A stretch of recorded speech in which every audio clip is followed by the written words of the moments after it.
530 ചേച്ചി.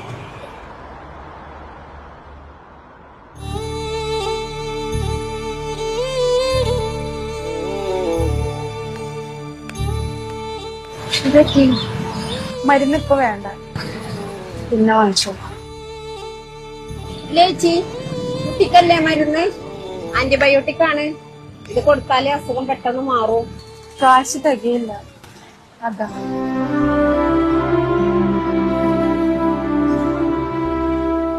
എന്തൊരു കഷ്ടായത്. ആ ചേച്ചിന്റെ കുട്ടിന്റെ മരുന്നാ, പക്ഷെ വാങ്ങാൻ ക്യാഷില്ല. പണ്ടൊന്നും മുനിസിപ്പാലിറ്റിയിൽ ഇങ്ങനത്തെ പാവങ്ങൾക്ക് ഇങ്ങനത്തെ ഒരവസ്ഥ വന്നിട്ടേ ഇല്ലേ. എന്റെ മുനിസിപ്പാലിറ്റി ഈ സംഭവമായിട്ട് മുമ്പ് ആരോടും ഷൗക്കത്ത് മുനിസിപ്പൽ ചെയർമാൻ ആയിരുന്ന സമയത്ത് 12 വയസ്സുള്ള എല്ലാ കുട്ടികൾക്കും മരുന്ന് ഫ്രീ ആയിട്ട് ഇവിടുന്ന് കൊടുത്തിരുന്നു. പിന്നെ മുനിസിപ്പാലിറ്റി നമുക്ക് പൈസ കൊണ്ട് തിരിച്ചു തരും. എന്തായിരുന്നടാ പദ്ധതിയുടെ പേര്? ബാലസുരക്ഷാ പദ്ധതി. ആ അതന്നെ. അന്നൊന്നും ഇങ്ങനത്തെ ഒരു സങ്കട കാഴ്ച കാണ്ടി വന്നിട്ടേ ഇല്ലേ.